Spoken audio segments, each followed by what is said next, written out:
Hey guys, I'm Jessica. For those that don't know, I am traveling the world, living in a new country every month. I'm currently in Germany. Last month I started in France. I am tackling Europe and then Asia and then so on. Today I'm doing a bit of a tell-all, answering all of your most common questions. Why I did this, how I did this, how long I'm doing it for. If I did not answer a question that you do have, feel free to drop it in the comments. I'll definitely get back at you. Let's get going.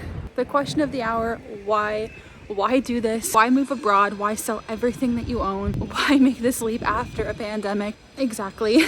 This is something I have been culminating in my brain since I was 16. I'm 25 now. It's been slowly brewing, and I've always thought that the solution to moving abroad was, going to school or getting a job or settling down a home here or something like that. So we didn't really know how we were going to do this, but we wanted to do it and we thought we could. So we really had just been saving for whatever the situation may be to bring us here.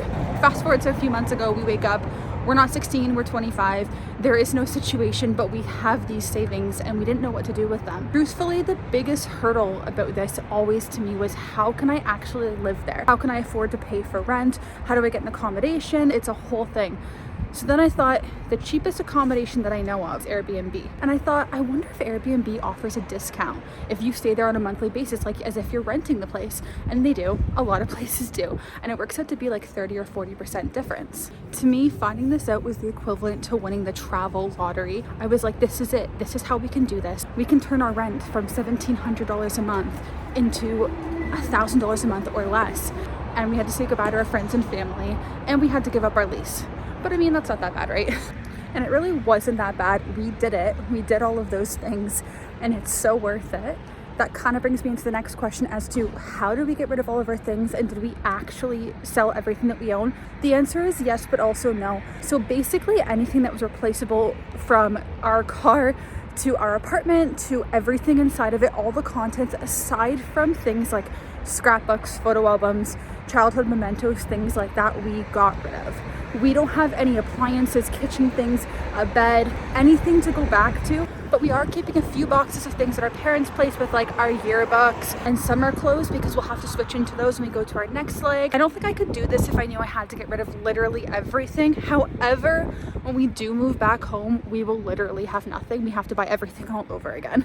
Not that I would advocate for giving away everything you own, but for me, that was what made me do it and kind of make the situation real for our friends and family that this was happening.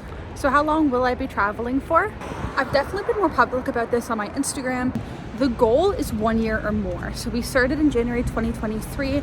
If all of our math is correct, even planning for the potential disasters, we can do that. The goal is to basically do this until we can't. We are also very mindful and communicative towards how we're feeling together, separately, so that we're not kind of doing this process and we wake up in 6 months from it and we're like, that was not worth it. I didn't enjoy myself that much and now we don't have any money. So we're kind of just playing it by ear, but that is the goal. We do have travel booked until about September, and we have tentative plans for the remainder. If you want to look into that a bit more, you can check my page out on Instagram, but I will say that this summer we are headed to Japan, South Korea, and Vietnam. Does it get lonely? To me, no. Not yet. I actually lived in Ottawa, which is 5 hours away from where my whole entire family lives. I made that move a few years ago, so I feel like I already went through that stage in my life. Luckily, it's kind of like I already took that mini leap. In terms of chatting with my family, it's been about the same. It's not like I'm missing Sunday dinners or anything like that. I didn't do that anyways.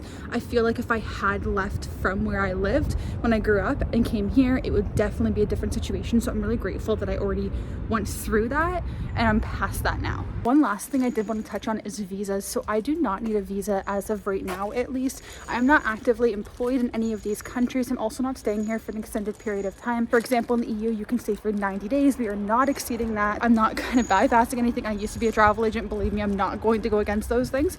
But yeah.